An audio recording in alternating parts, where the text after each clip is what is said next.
talk about how to make a simple pouch to hold your face mask. I'm going to go over 3 different loops that you can use. A loop for a key ring or something that can be added to the loop once it's complete. A velcro closure, which could also be a snap if you prefer, and a loop that has a D-ring or swivel hook or some type of closure in which the ring is solid, so you won't be able to add it after the loop is done. So let's go ahead and start on how to make our loops.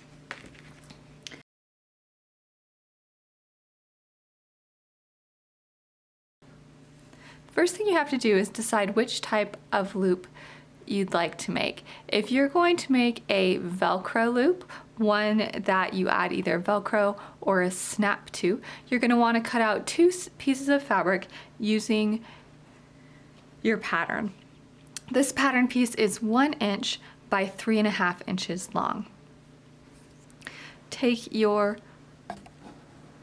rectangles for your loop, lay one right side up, one right side down, and then stitch around 3 edges, 2 long and 1 short, with 1/8 of an inch seam allowance. Now that you've sewn it, I've clipped the 2 corners on the sewn edge and I'm ready to turn. I like to use hemostats to do this, but you can use whatever you have. I'm going to clip onto the edge here, and I'm going to separate each side and then pull it down over the tip of my hemostats.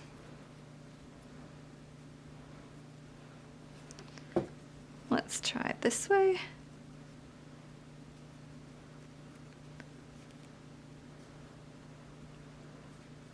Does take a little finagling to get it started.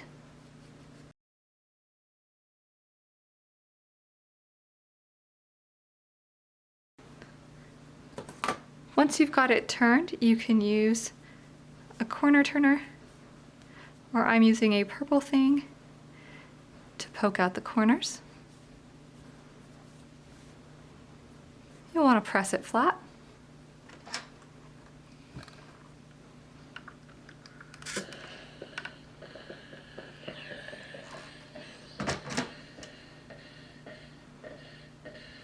And now you'll want to add whatever your closure is. To sew a snap to your loop, you're going to need a snap, your loop, and a needle that's double threaded. The first thing you want to do is check your snap, see how it fits together. That way you can see which sides need to be facing out when you apply it to your loop.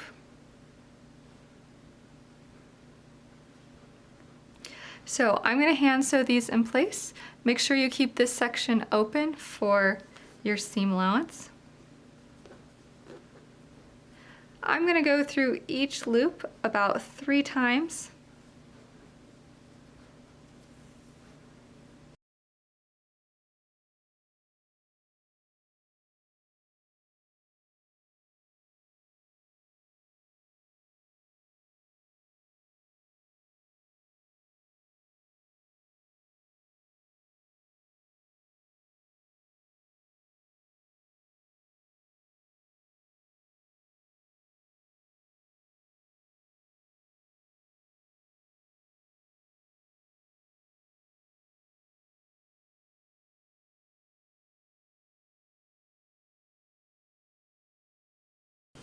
Okay.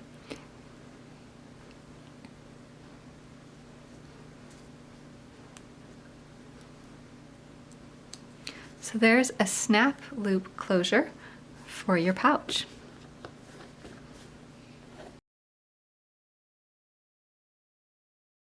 Put the soft one on the end and the prickly one here, and let's sew these in place. When you sew your Velcro in place, you want to make sure that it's really secure. So I like to secure it by stitching in a rectangular pattern, and then once you get back to where you started, you're going to go diagonal, back, and diagonal.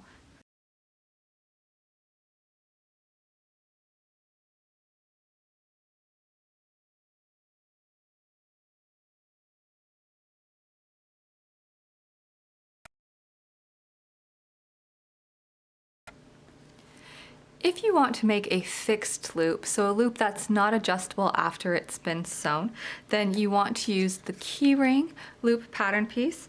This pattern piece is 1 by 2 inches. Now you can adjust it if you like, so this one here is using that pattern piece.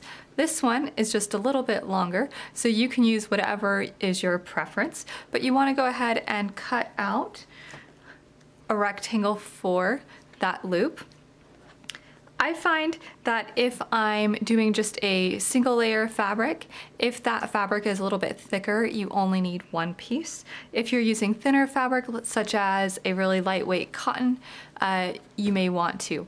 I'm going to show you how to do it with both. So let's get started. The first thing we're going to do is go to the ironing board.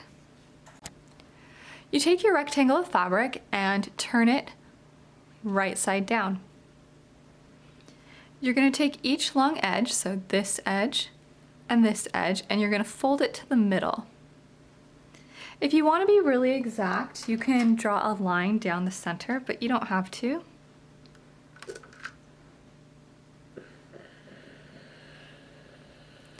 Do the same on the bottom edge.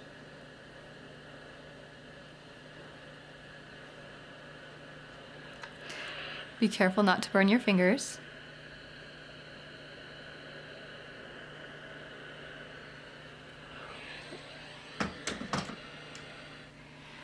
If you're making your loop with just a single layer of fabric, you're done pressing.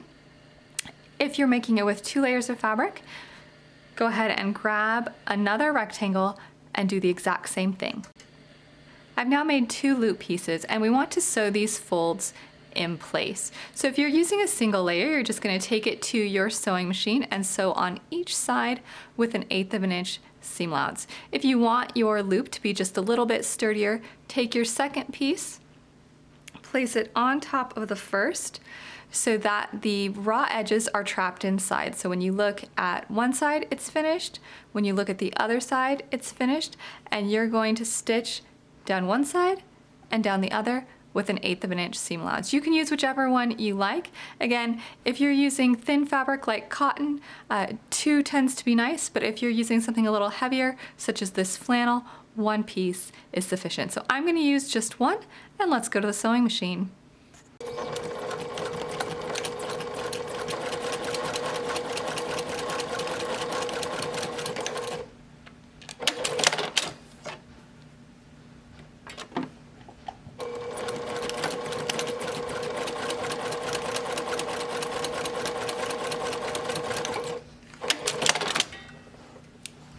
There we go. Check to make sure that your flaps are secure, and our little loop is done. Once you've finished sewing your loop, what you have to decide next is the type of ring that you want to use. If you're using a key ring, you'll notice that a key ring is open. You can add this to your loop, you can add it to your pouch after you're done sewing. So you can just set that aside, and you can take your loop, fold it in half, and stitch along the edge. If you're using a hook, such as a D-ring or a swivel hook, something that is not open on the bottom, then you want to slide it onto your loop now. So you'll slide your loop through your ring and fold it in half. And then just like on the other, you'll sew right along this top edge with just a little bit less than a 1/4 inch seam allowance. So I'm going to use this hook for my project right now. So I'm going to go ahead and sew right here, and I'll come back. When you're sewing something like this, it can be quite small, so take care to protect your fingers. I'm using my purple thing to help guide my fabric.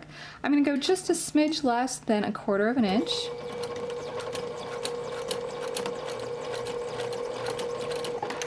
And I'm going to back stitch over it twice to make sure it's secure. And now my loop is finished. Now that your loops have been made, you're ready to make the pouch, and there are a couple options for constructing the pouch. The first option is to use just a single layer of fabric. And this one is really simple, really quick, and doesn't take very many supplies, so this is a good choice. The other option is a lined pouch or a finished edge pouch. This takes 2 rectangles of fabric rather than just one, but it does eliminate all those pesky little raw edges and threads that can occur if you only use a single layer of fabric. We're going to start by talking about how to make the lined version. You want to take your main fabric, the fabric that will be on the outside, and you want to lay it right side up. Then you want to take your lining fabric and you want to lie it right side down on top of it. We're then going to take it to the sewing machine and sew. You have to leave an opening so you can use your pattern piece to gauge that, but you're going to sew around corners, leaving an opening in the middle. If you like, you can go ahead and use pins to secure it.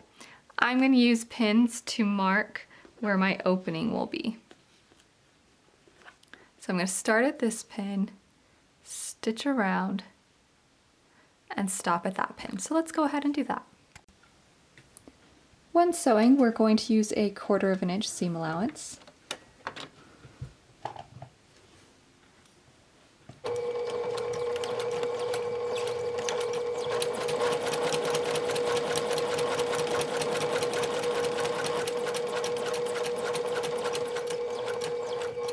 When you get to the corner, stop with your needle down, lift your foot up and turn.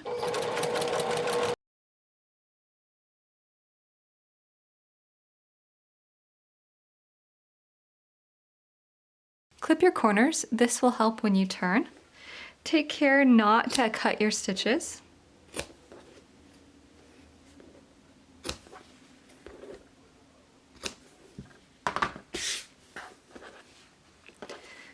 Reach inside and flip it right side out.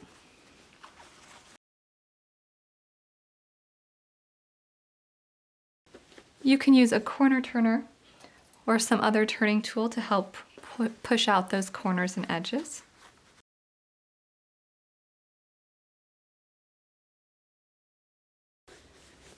Make sure all of the sides are fully turned as well, and make sure your opening looks as if it's been sewn. And let's go to the ironing board.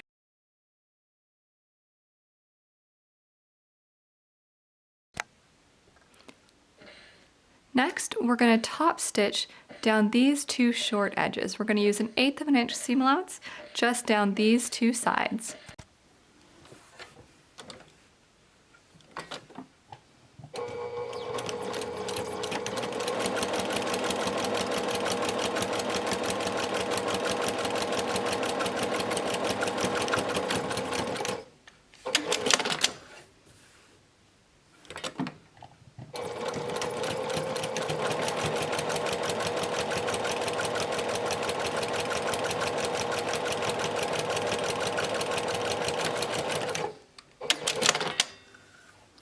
You can also use this time to close up the opening, and again, when we do this edge, we're also going to use an 1/8 inch seam allowance.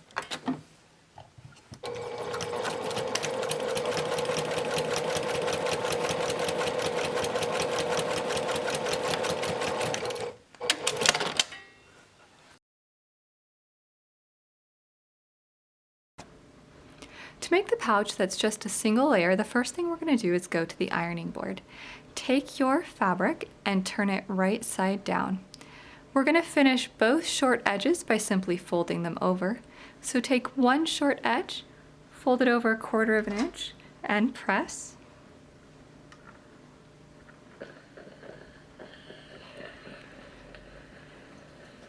Repeat on the other short edge.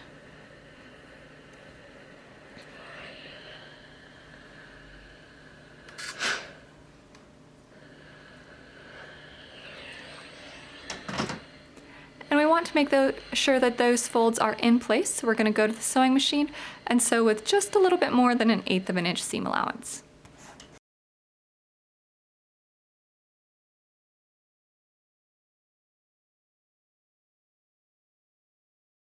We have our lined pouch that has all finished edges, and we have our single layer pouch that has a finished edge on top here. So we're ready to add our loops. Let's start with the single layer pouch. I'm going to line my pattern with my fabric so that the stitch line is at the edge of my fabric. Now it's possible that yours might be a little off, so if it's not exact, that's fine. Just make sure it's centered. So I have my loop all ready.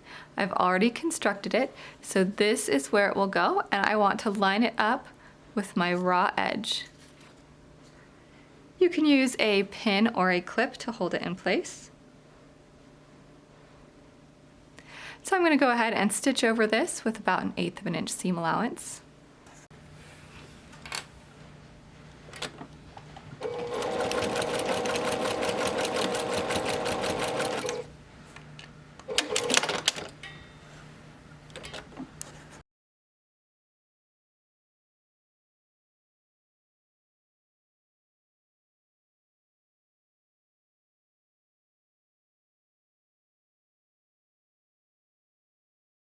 Now that our loop is attached and we have our fabric ready, let's go ahead and mark the fold lines.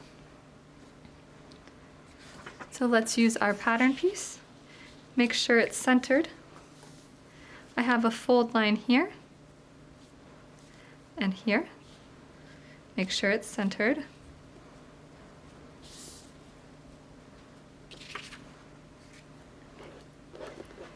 When you're ready to fold, you have a couple options. You want to take note of the loop. If you fold the loop side first when you fold your pouch, it's going to end up with the pocket being big on the loop side on the outside. I really like the way it looks in this format, but I found if you fold the other edge first with the pocket being big on the bottom, it's a little bit easier to get your mask in and out. So that's what I'm going to do for this tutorial. So I found my loop. I'm going to take the side without the loop and I'm going to fold it at my marks.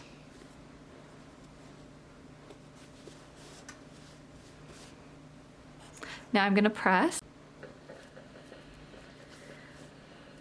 One thing you should note is that your side here should not overlap the loop. It could touch it or be shorter, but don't go beyond your loop.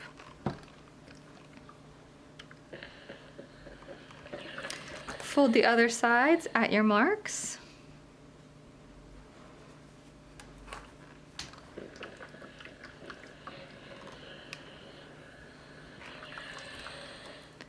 And now we're ready to sew. We're going to sew down this side and down this side with a 1/4 inch seam allowance.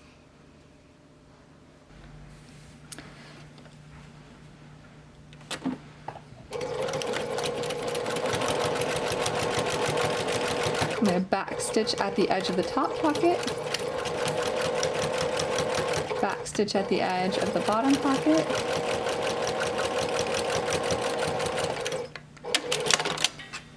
do the same on the other side.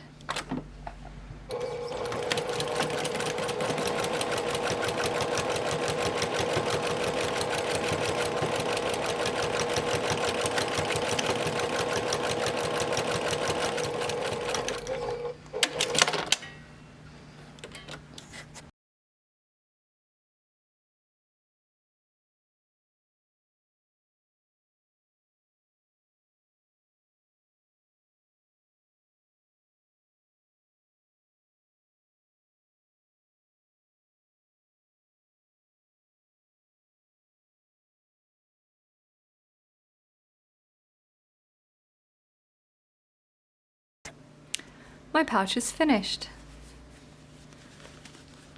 Use your thumbs to poke out the corners as you turn.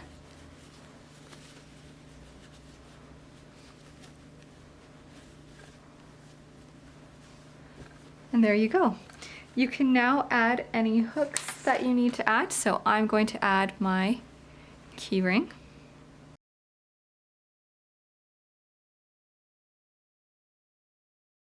And it's ready for our mask. So let's see how to put our mask inside our pouch. Take your mask and fold it into thirds. So place your straps to the inside, or your elastic if you have it, and fold it into thirds. And it's easiest to start this with your pouch wrong side out, or at least partially so. So you can slide it up into your opening and then flip that back in. Use your thumbs to push out the corners. And there you go. You have a nice little keychain pouch for your face mask. And to open it, you simply tuck out that, and now you have your mask. And then when you're not using this, just tuck the corners back in, and there you go. A cute little matching set of mask and keychain holder. Hope you've enjoyed this tutorial. Happy sewing!